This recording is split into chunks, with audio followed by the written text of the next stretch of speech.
Kumakalat ngayon sa social media ang aligasyon na udlot ang magandang samahan sa pagitan nina Ivana Alawi at DJ Lunyo o kilala sa tambalang Luvana.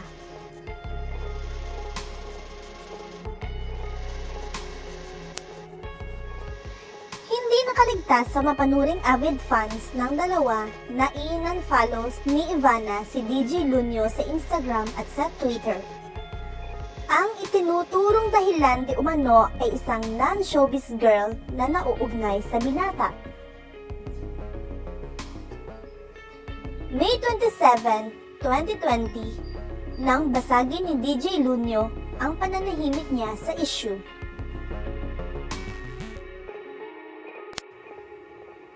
Sa pamamagitan ng Instagram Live, inamin ni DJ Lunyo na dumistansya na sa kanya si Ivana. Pero wala raw kinalaman ito sa kontrobersiya sangkot ang kaibigan ni DJ Lunyo na pinangalanan niyang Claire. Bungad ni DJ Lunyo sa kanyang higit na 30-minute video, and I quote, "I'm doing this, it's not because kailangan ko sagutin yung mga bashers. I'm doing this because these people are getting affected for what really happened. And these crazy bashers are getting into their lives hindi lang sa akin. They don't deserve this bullshit. I deserve this bullshit because I made a mess." End of quote. Ipinaliwanag ni DJ Lunyo kung gaano sila mag-close ni Claire bago pa man si Ivana dumating sa kanya. Si Claire ang babaeng madalas niyang makausap bago sila nagkaroon ng komunikasyon ni Ivana. Naging malapit daw si DJ Lunyo kay Claire bandang 3rd week of March. And we quote, "First of all, bago pa yung Ivana na series, bago pa yung boyfriend prank, me and Claire were already exchanging messages. She's a good mother and all. Masarap kausap si Claire. Totoong tao. She knows all things in life too. Nagkasundo raw sila sa maraming bagay." Kwento pa ni DJ Lunyo, we quote, "We're grooving. Nagja-jive kami sa messages. As a guy who's single, it's normal for me. We're vulnerable to a lot of things, of course. I found I have to do something for this girl. Parang nakaramdam ako ng responsibility why me and this girl were exchanging messages. I think God wants me to do something for her," sabi ni DJ Lunyo. Tingin niya walang masama sa pakikipag-usap niya kay Claire. Wala pa raw silang komunikasyon ni Ivana noong panahong iyon. And we quote, "And then, of course, I'm single, right? Wala akong karelasyon. As in zero, wala. Wala akong ka-message. Ano expect niyo sa tao na single? Of course, di ba?" Sabi pa niya. Aminado si DJ Lunyo na likas sa kanya ang pagiging sweet guy. Nais din daw niyang matulungan si Claire na baguhin ang isang aspeto sa buhay nito hindi gusto ng binata. Ani DJ Lunyo, "I took that responsibility and started as inspiring her and started exchanging a lot of good things for her to a point na pwedeng ma-misinterpret and all.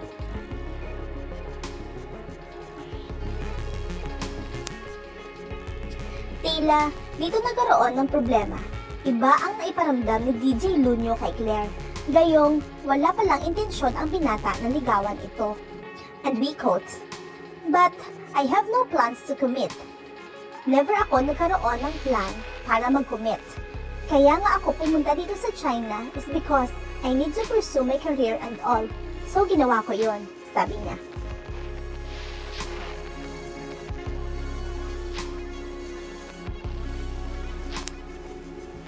April 7, 2020, nang ipalabas sa YouTube channel ni Ivana ang prank video kung saan napanggap si DJ Lunyo na boyfriend ng actress YouTuber. 2 buwan bago nag-reach out sa kanya si Ivana, naisip na raw ni DJ Lunyo na sana ay magkaroon ng oportunidad na mag-connect sila.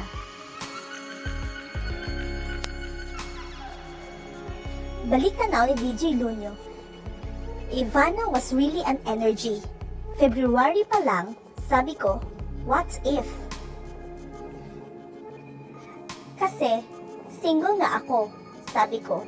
Sino kaya pwede kong makaka-message pa? Makaka-inspire sa akin? Si Ivana kaya? February pa lang, I didn't know that it will manifest. February pa lang, ina-attract ko na si Ivana, but I never messaged her. Sabi niya.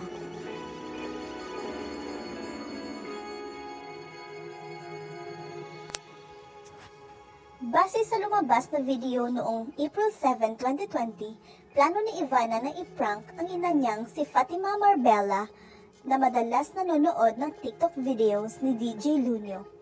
Nakilala si DJ Lunyo bilang isang DJ / dancer / choreographer na gumagawa ng patok na dance challenges sa social media nitong panahon ng pandemya. Pero taong 2015 pa lang ay magkakilala na sina DJ Lunyo at Ivana. Aminadong kinilig daw si DJ Lunyo na lumapit sa kanya si Ivana at kinuntsaba siya para sa isang boyfriend prank. And we quote, "Nung nag-message na si Ivana, ganito, ganyan, maganda yung challenges mo. The feeling was really different. Na kahit nagme-message kami ni Claire, the feeling was super different. I can't understand the feeling, yung kilig, yung pakiramdam." Sobrang excited daw si DJ Lunyo dahil 2015 pa lang ay may paghanga na siya para kay Ivana.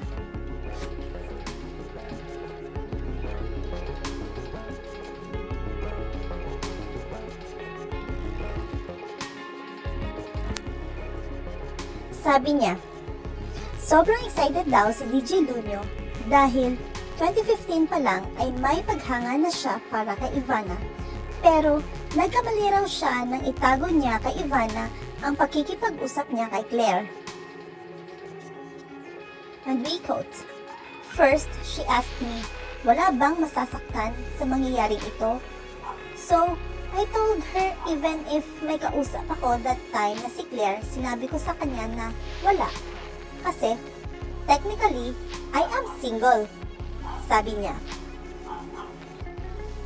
Paliwanag ni DJ Lunyo, hindi naman daw siya nanligaw kay Claire, kaya tingin niya ay hindi na ito dapat bagitin pa kay Ivana. And we quote, "And then, malinaw sa akin kung ano yung intentions ko for Claire. Walang alam si Ivana noon. I completely hide Claire from Ivana kasi wala namang namamagitan sa amin ni Claire eh." Sabi niya.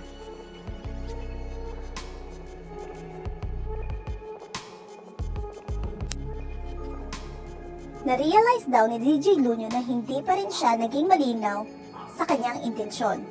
And we quote, "Meron akong irresponsible words na pwedeng umasa si Claire.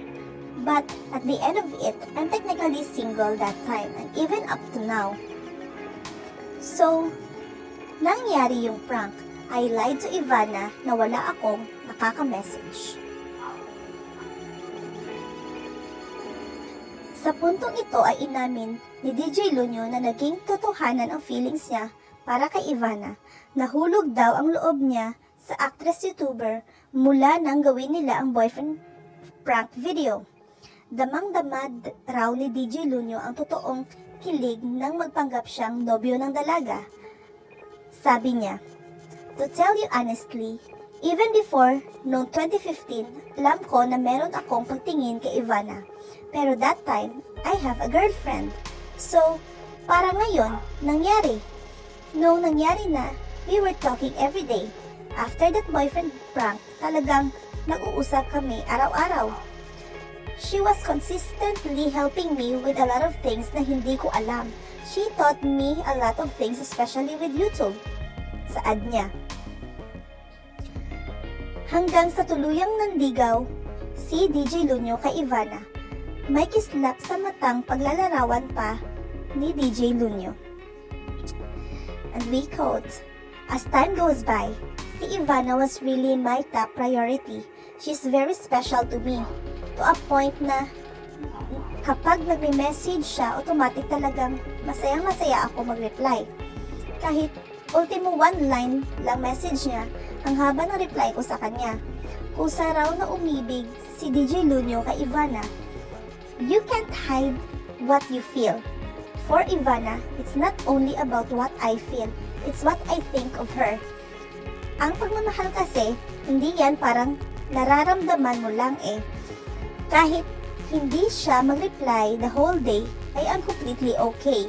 Kasi, pag mahal mo yung tao, mahal mo yung... What I felt for Ivana is deeper than that. I decided to love her. I decided to do things that will make her happy and special. Sabi niya. Sa parte ni Ivana, naging bukas din siya sa madalas na pag-uusap nila ni DJ Lunyo.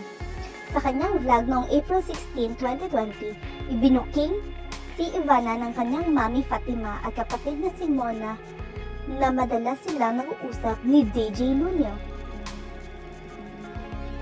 Sa sumunod na vlog ni Ivana noong April 21, 2020, makikitang tinawagan ni Ivana si DJ Lunyo na nakabase sa China.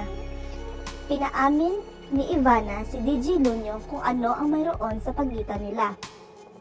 Sumagot naman ang binata na, we quote, "Napaka-special mo sa akin," end of quote. Madalas din silang magkulitan sa Twitter. Sa kabilang banda, hindi naputol agad ang komunikasyon ni DJ Lunyo kay Claire. Madalas pa rin daw silang magpalitan ng mensahe, pero kaibigan lang daw talaga ang turing ni DJ Lunyo rito. And we quote, At that time, hindi ko alam kung paano i-deliver but I was toning everything down with Claire. As in, pinapababa ko yung nangyari.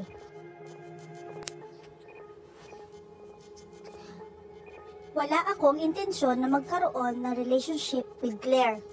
I want to highlight na I want to be a great friend for her na nag-i-inspire to make her believe that she can do better with her life. Sabi niya. Bakit hindi niya agad inamin kay Claire na nahulog na ang loob niya kay Ivana? Ito ang sagot ni DJ Lunyo. Kasi ayoko masaktan din si Claire or ma-felt bad si Claire and I'm into this situation already. I even asked God, anong gagawin ko dito? How can I release this certain energy with Claire? I decided to tone it down. Habang nag-uusap kami ni Claire, umaabot kami for hours. Cause I just want to be a good person for Claire, sabi niya. Sa loob-loob daw ni DJ Lunyo, gusto niyang protektahan si Ivana at hindi niya alam kung paano sasabihin kay Claire na walang kinalaman si Ivana kung bakit nais na niyang lumayo rito. Paliwanag ni DJ Lunyo, ayoko makasakit and all. Ayoko sabihin, ito nararamdaman ko for Ivana. Tapos, biglang masasaktan yung isang tao. Ayoko nang ganon. Ayoko mag-isip siya na dahil kay Ivana, kaya ko tinapos ito. Hindi. Kumbaga, gusto ko tapusin ito kasi hindi ito ang gusto ko. Sabi niya. Sabi pa niya, I even lied to Claire na kung anong meron sa amin ni Ivana was just showbiz and all. Kasi syempre ayaw mong idiretso sa kanya. Ayaw mong masaktan to a point na i-bash niya yung tao or magtanim siya ng galit kay Ivana. Kasi it's not about Claire, it's not about Ivana. It's about what I feel inside for Ivana. So, itinago ko yun. Sabi ko kay Claire na it's just showbiz. So, maiintindihan mo na masasaktan yung tao. And then, sabi ko, ano lang, Hindi kami nag-uusap ni Ivana kasi ayoko magtanim siya ng galit. And I know it's a mistake. I'm completely aware that time that it's a mistake. Saad niya. Ayon pa rin sa salaysay ni DJ Lunyo, sa paglipas ng mga araw ay tinapat na rin niya si Claire. Napagtanto raw ni DJ Lunyo na hindi niya matutulungan si Claire sa kung anumang aspeto ng buhay nito na gusto sanang ayusin ng binata noon. Sabi niya, maybe that second week of April, I think I decided to cut things for Claire kasi bumalik siya. Basta, I can't tell it specifically. I see it as an opening or a hole na parang let's end it here. Any conversation, wala. Kasi tinutulungan ko siya para mas maging better version ng sarili niya. Ini-inspire ko siya na she can do more. Bumalik siya sa ganon. So, okay. Saad niya. Mula second week of April 2020 hanggang May, tutok na raw si DJ Lunyo kay Ivana. Dagdag niya, from that time, malinis. It was just Ivana all throughout. Sabi niya. Base pa rin sa Instagram live video ni DJ Lunyo, mariin niyang pinagbulaanan ang aligasyon, ginagamit niya si Ivana para sa kasikatan. Todo batikos daw kasi ang bashers kay DJ Lunyo. Tingin nila dumikit umano si DJ Lunyo kay Ivana dahil sikat ito bilang web star. Si Ivana ay mayroong 6.98 million subscribers sa YouTube. Si DJ Lunyo naman ay simula sa YouTube noong buwan ng April at mayroon ng 1.27 million subscribers sa kasalukuyan. Pero pinabulaanan ni DJ Lunyo ang aligasyong ginagamit niya ang hype sa tambalan nila ni Ivana na Luvana. Napatunayan din naman daw niyang mayroon siyang sariling followers bago pa sila nag-collab ni Ivana. Bukod sa kanyang TikTok videos, nakilala si DJ Lunyo dahil sa viral Facebook live video niya tungkol sa personal niyang karanasan sa lockdown sa China noong Marso. Giit ni DJ Lunyo, I never used Ivana, not even a single minute na intensyon na gagamitin ko si Ivana. Kapal ko naman, never ako nang gamit ng tao. Para what? Para sumikat or para makuha yung gusto ko? Never ko inisip na ginagamit yun. Alam ni Ivana yan, sabi niya. Pinag-ingatan pa raw ni DJ Lunyo na hindi matunugan ng netizens ang panliligaw niya kay Ivana. Nagkataon lang daw na si Ivana mismo ang nag-post ng bouquet of Ecuador roses na ipinadala niya rito noong May 7. Walang inilagay na caption si Ivana sa Twitter post niyang iyon. Sabi naman ni DJ Lunyo, I never told Ivana to post something about the flowers. I even get the private na gagawa ng flowers para siguradong hindi lalabas itong ganitong klaseng action ko. Ayaw ko malaman ng media or social media. Gusto ko yung personal actions ko towards Ivana is just low-key. Kasi, hindi naman kailangan malaman ng tao kung ano yung gusto kong mangyari sa nararamdaman ko for Ivana. Based sa timeline na inilahad ni DJ Lunyo, regular pa raw ang komunikasyon nila ni Ivana noong May 7, 2020. Binigyan pa raw nila ng payo ang isa't isa sa mga bagay-bagay.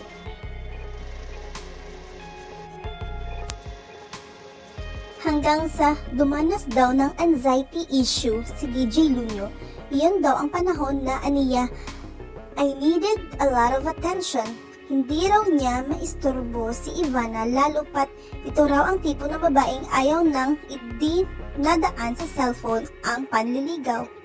Sabi ni DJ Lunyo, of course, si Ivana is just protecting herself too. Gusto niya personal, which is sinabi naman niya na pag-uwi or if ever, so naiintindihan ko yon. As a single guy, alam ko, mahal ko si Ivana, alam ko may nararamdaman ako kay Ivana. Sabi niya, pero dahil walang makausap, nag-reach out daw si DJ Lunyo sa kaibigan niya si Claire. And we quote, That time, I called Claire kasi si Claire makakaintindi siya, kaya niyang magbigay ng advice and all. Nag-usap kami. I know I was drunk at that time. Nag-sorry raw sa isa't isa sina Claire at DJ Lunyo sa anumang samaan ng loob nila. Buong akala naman ni DJ Lunyo malinaw kay Claire na tumawag lang siya bilang kaibigan. Patuloy niya, and then, I just said na, you know, you deserve a guy that will understand you and all. You're a great person and all. Nagulat ako kinabukasan na misinterpret niya. I told her, sinabi ko yun because I want to be a great friend of yours. Kaya ako nag-advise. Yun pala ang iniisip niya, akala niya ako yung guy na nire-refer ko doon sa sinasabi ko, which is hindi. Sabi niya. Tinapat daw ni DJ Lunyo si Claire na hindi siya ang lalaking para rito. And we quote, from there, nagkaroon na naman ng kumusyon, hindi yun ang gusto kong mangyari. Alam mo Claire, na it's complicated, ayoko, so gumano na ako. Bukod sa anxiety issue, nagkaproblema rin daw si DJ Lunyo sa negosyo niyang dance studio sa China. Naipit daw siya sa isang business war at ayaw raw niyang idamay si Ivana sa bigat na kanyang nararamdaman. Pero aminadong nagtampo si DJ Lunyo dahil hindi siya hinanap ni Ivana noong biglang naputol ang kanilang komunikasyon. Isang linggo raw siyang hindi naparamdam sa actress-YouTuber ani DJ Lunyo. I never messaged her 1 week. Sana man lang kinamusta niya ako sa nangyari sa akin. Nandun yung ganong klaseng, alam mo yon, the child in me, na sana matanong niya ako and all. Sabi niya. Yan daw ang linggong naging abala si DJ Lunyo sa paggawa ng dance steps para sa Bawal Lumabas song ni Kim Chiu. Lumabas ang YouTube vlog niyang iyon noong May 25. Nakapaglabas din daw si DJ Lunyo ng dance challenges sa Instagram at hindi ipinahalata na may pinagdadaanan siyang problema. Nang handa na siyang mag-open up kay Ivana, ang dalaga naman daw ang nagtampo kay DJ Lunyo. Nagalamat daw ang pagkakaibigan nila dahil sa pangbabaliwalan niya sa pinagsamahan nila. Sabi niya, nagigets ko. Hindi ko naisip yung mararamdaman ni Ivana. When I messaged her after 1 week, na ready ako to tell her what really happened to me the past week. Of course, nandoon yung damage na. Bakit imi-message mo lang ba ako pag positive ka? Paano kung negative ka? Hindi mo man lang naisip nararamdaman ko nung di ka nag-message, you suddenly ghosted me. Humingi raw ng paumanhin si DJ Lunyo kay Ivana. Naiintindihan ko yon. I said sorry for her. I told her my sincerest apology and all. Because I have my own reasons na mali. Tao tayo, nagkakamali. Normal tayo, sabi niya. Ang sinasabi ni DJ Lunyo na biglang paglilay ng komunikasyon nila ni Ivana ay tugma sa sinasabi ng dalaga sa vlog nito noong May 14. Kinumpirma rito ni Ivana na ang flowers na pinost niya sa Twitter noong May 7 ay galing kay DJ Lunyo.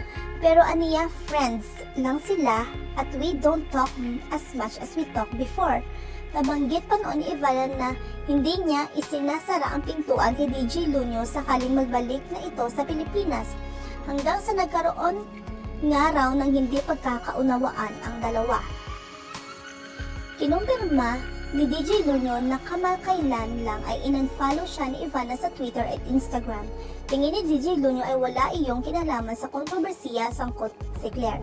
Giit niya, I believe Ivana unfollowed me not because of Claire, but it's because of what happened.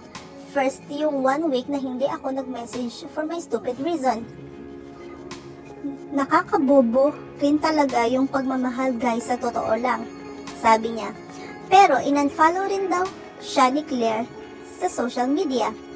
Giit niya, nag-unfollow si Claire because hindi mo rin maintindihan si Claire minsan, bigla-bigla na lang. Nag-unfollow siya because of her personal reasons. Never kami nag-away, wala, sabi niya. Hanggang sa nagulat na lang daw si DJ Lunyo sa isyong inuugnay si Claire sa pag-unfollow sa kanya ni Ivana. Sabi niya, and then this chaos came up. It's because of these stupid bashers. Sobrang init lang ng pananaw nila sa akin, sabi ni DJ Lunyo. Umapila si DJ Lunyo na sana ay huwag sisihin ng bashers sina Ivana at Claire. Just to clear things, I never used Ivana. Claire was a good person, mautak na tao. She loves her family so much. She loves her daughter so much. Ako lang dapat target nyo. They're just victims of how I mishandled the situation. Don't drag people's names. Ako na lang. Sa huli, inako ni DJ Lunyo na siya ang punot dulo ng kontrobersiya. Alam daw niyang mali na itinago niya si Claire kay Ivana at si Ivana kay Claire.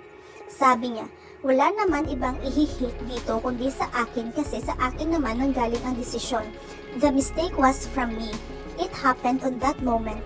There's a reason why it happened on that moment. I mishandled it, understand? Sabi niya. Humingi ng dispensa si DJ Lunyo kina Ivana at Claire. Saad niya, for Claire, I'm sorry to drag your name in this. I'm sorry that people dragged your name because of me. And for Ivana, for causing a lot of trouble in you. Know that I just love you. Know that you're really special to me. Know that you're really important to me. Saad pa niya. Ulit-ulit na idiniin ni DJ Lunyo na sincero ang pagtatangi niya kay Ivana. Sabi pa niya, hindi ko siya niloko. Pag niloko mo yung tao, hindi totoo yung nararamdaman mo. Yung nararamdaman ko kay Ivana is real and pure. Saad niya. Pero maiintindihan daw niya kung isang taon daw siyang hindi kausapin ng dalaga. Ani DJ Lunyo. I just love Ivana. I'm gonna continue supporting her all the way. I'm gonna continue loving her from afar. Saad niya.